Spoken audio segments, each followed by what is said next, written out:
And we're back to our thoughts on video. Yes, yes. Thank you all for joining. And Caroline. welcome back, everyone. If you haven't watched the recording about the co-channeling of the Law of One session 2, please, you can click in the description.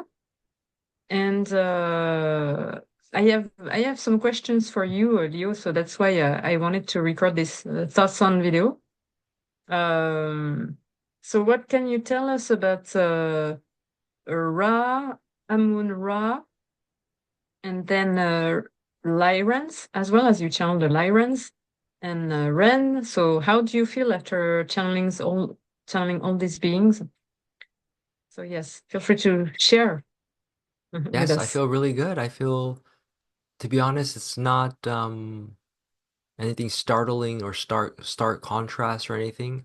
They're all quite harmonized already, as they were coming through from that raw sort of frequency place.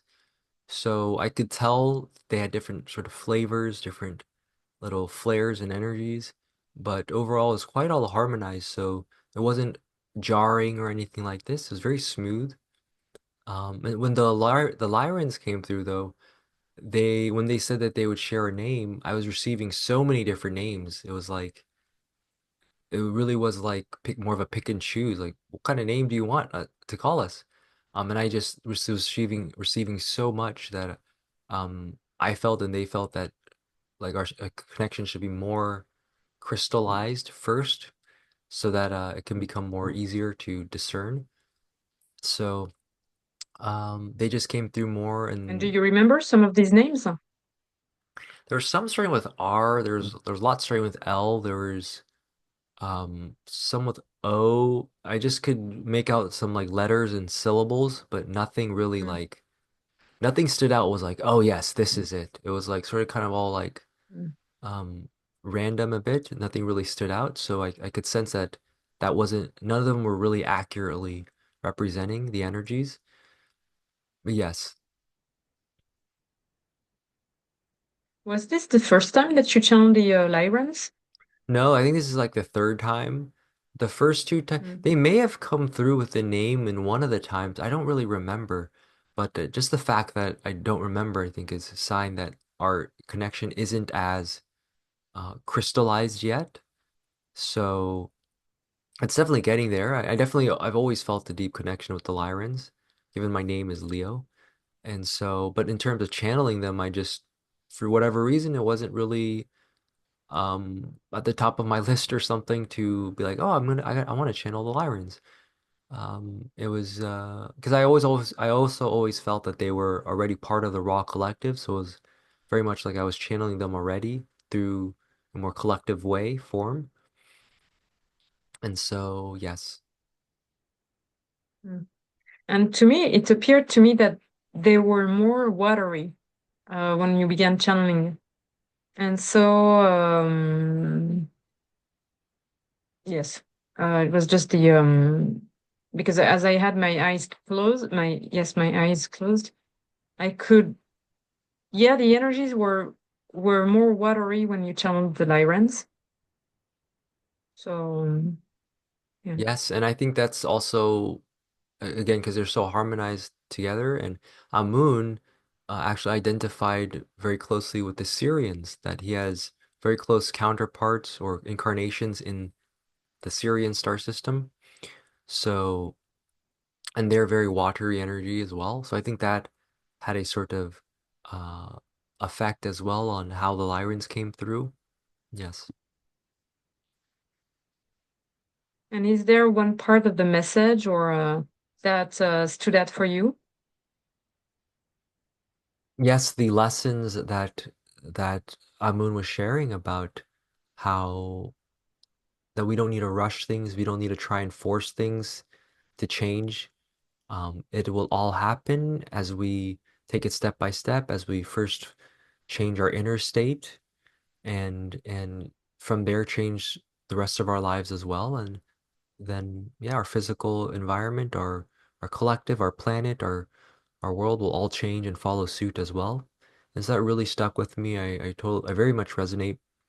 And also his ideas that I don't think he actually explicitly said this, but he was definitely, as I was channeling, this was uh he was thinking this, and it was about how one of the reasons, or really the main reason why he was kind of forcing rushing in this sort of way was because he was still judging, because um yeah, he was still he and I think this was a great lesson that he was trying to share as well, that when those of us on this awakening path, we remember more of ourselves, we there's a sort of funny, ironic little trap in a way, that playful trap, that we tend to judge a little bit extra, because it's like, oh, this is the right way, that's the wrong way, everyone else is crazy.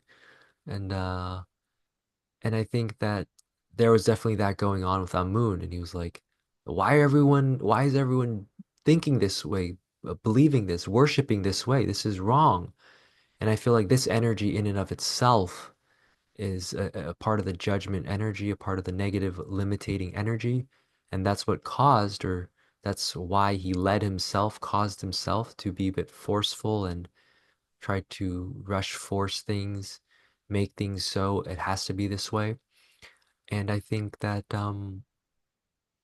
yeah, his lesson that that's really not the way to do it. That's not really how to sustainably do it. That very much resonates with me. Great, thank you for your insights. And as for me, I felt Ashtar was more stepping back, um, and then I could feel the Sassani, yes, uh, kind of knocking at the door, and I could hear, them saying, "We are the Sassani, we are the Sassani," and um, and I could feel their excitement to speak about crystals, and and I could feel Ashtar pondering, okay, do I let them speak, or do I only focus or um, on yeah, on Ra, the Lyrans and Ashtar, or do I open? And me as Caroline, I had to keep track as they wanted to come, and then I could feel that they were a little bit far away, so I didn't know if they really wanted to come through. And then they came back, and so there was this kind of probably they were talking with Ashtar, or um, but yeah, it was very interesting to feel their presence and to jump on the conversation, and and in fact, it was very great that you channeled Lyrans as well and Ren at the end, and of course Amun Ra. Yeah, that's great because we can um, yeah, channel on one message different beings that wish to bring their insights on a specific topic. So yeah, um, yeah. Yeah, it was a very unexpected surprise, a great surprise.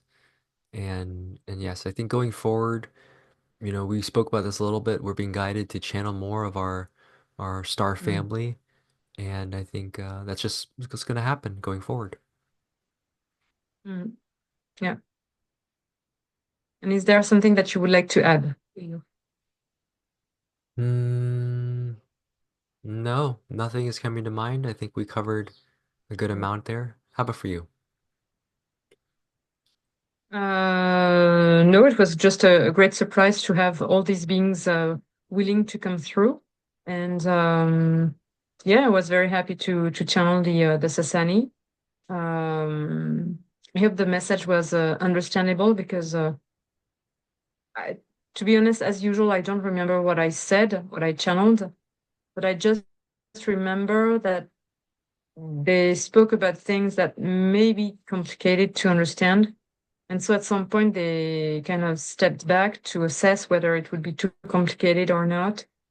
Um, so yeah, but anyway, it was a great time channeling, and I hope that this is helpful for everyone. Yes, well, thank you all so much for tuning in again. And if you haven't watched the Law of One channeling about session 2, then we'll have that link in the descriptions, as Caroline says. And we will catch y'all on the next one. Yes, thank you all again. And thank you, Leo. Thank you, our guides. Thank you, the Sassani, Lyrans, and Ren, and Amun and Ashtar, and so many. So thank you all again for joining, and I'll see you in the next video. Yes.